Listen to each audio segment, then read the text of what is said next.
I want to look at this the way we do today, or I don't want to, I just do, naturally.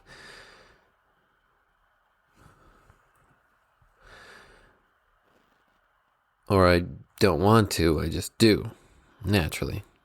I just do look at Ezra chapters 9 and 10 in the way that comes naturally to people today, and I see 114 divorces, which means that there were suddenly 114 ex-wives. We know none of their names. We don't know how many children there were. We do know that there were some. There were 114 families torn apart when 114 husbands realized that God's law meant that they never should have initiated those 114 marriages in the first place. Did they do the right thing? We know their names because Ezra certainly thought that they did. We also know that Ezra recognized that it was their sin and God's mercy that had put them in a position where the right thing to do was also an awful thing to do. He prayed, "What has happened to us is a result of our evil deeds and our great guilt, and yet, our God, you have punished us less than our sins deserved." So we get the list of men who had committed the sin of intermarriage and divorced their wives upon returning from exile and realizing that the right thing to do was an awful thing to do. And the list in the book of Ezra concludes with the words, "All these had married foreign women, and some of them had children by these wives." And then they are gone. The men are gone, the wives are gone. The book ends. That's it. But that wasn't it. 114 women were suddenly on their own. Some of them were suddenly single mothers. And the Bible doesn't tell us their names because we don't need to know their names. But that doesn't mean that God doesn't care what happened to them. We care what happened to them, and we can't know. Should we guess? I mean, I can try. We can imagine some of them finding new husbands. We can imagine others of them banding together into new communities, likely in Samaria. We can even hope some of them followed God's laws for becoming Jewish and maybe, just maybe, reunited with their ex-husbands. Wouldn't that be nice? But I've been accused of sanitizing the stories of the Bible for my modern sensibilities. I don't want to do that. Imagining happy endings for all 114 of these women feels like that. Instead, what can we say for sure? That all of them died. After experiencing separation from their husbands that undoubtedly caused some amount of suffering for them, they eventually experienced the separation of body and soul with which all earthly suffering concludes. And maybe their brief and fraught interaction with God's people gave them enough of a glimpse of the faith that their husbands so poorly followed, until their following of that faith led them to an awful conclusion about and of their marriages. Maybe that glimpse of weak yet contagious faith took hold, and maybe their suffering ended for good. Maybe they are in heaven, some of them. I hope all of them. But I don't want to sanitize. I also don't want to assume the worst. That doesn't do any good for anybody, either. Who am I kidding? Let's do just one. We know that one of the husbands was a musician named Eliashib.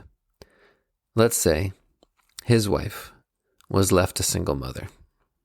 With her child, she went north, settled in Samaria with other exiles and families of mixed race, and she felt abandoned by a husband who chose God over her. She was bitter and resentful. She remarried an old and childless widower who needed help around the house. Her child worked the fields.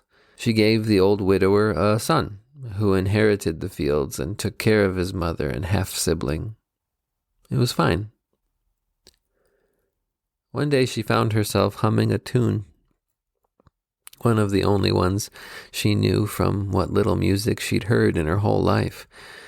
She realized it was all that was left to her of her first husband and the father of her first child. She realized that she couldn't remember enough of him to be mad at him. She wondered if she could still be mad at God. Maybe. But the tune had lyrics.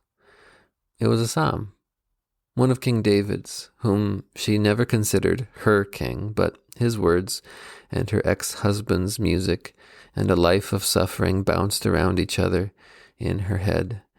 And she wondered if there was or would ever be a king who could make a real difference instead of just upheaving people and marriages and life and death, only to have it all settle back down again into the monotony of normalized suffering until you die.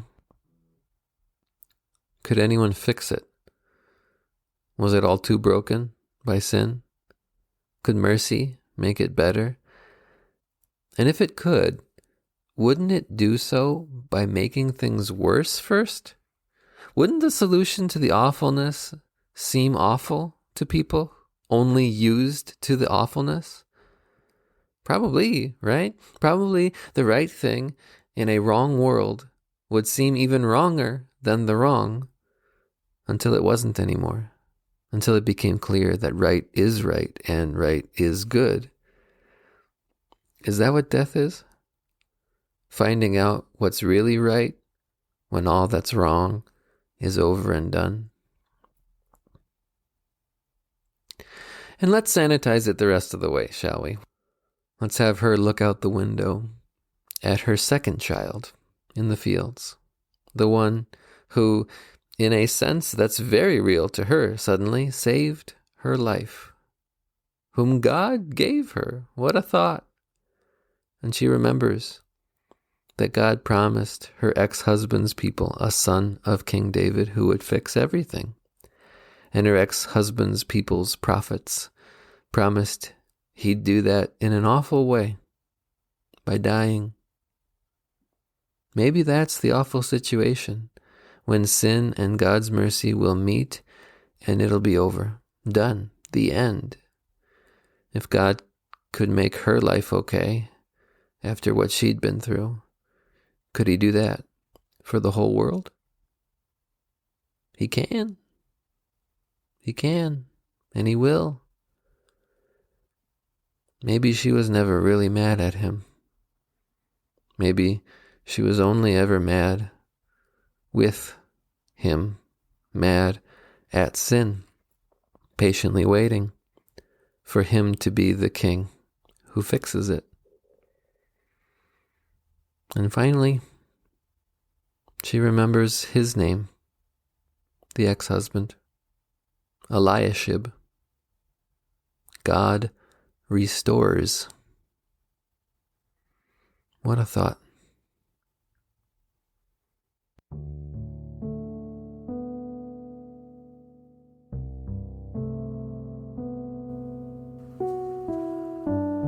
You and I are dust and breath, loved by God, bought by Jesus. This podcast is written and produced by me, Ethan Cherney, a pastor at Bethel Lutheran Church in Menasha, Wisconsin, member of the Wisconsin Evangelical Lutheran Synod. Outro music arranged and performed by Mr. Peter Shawy, who is like a dove that makes its nest at the mouth of a cave. Keep in touch. Reach out to us on Twitter or Facebook at Dust and Breath Pod, or send an email to dustandbreathpod@gmail.com. Or you could write us a review, recommend a episode to somebody else. That's the only way other people find out about the show. Now go, do what God called you to do, be who God made you to be, see what God can do with dust and breath and faith in Jesus, his Son.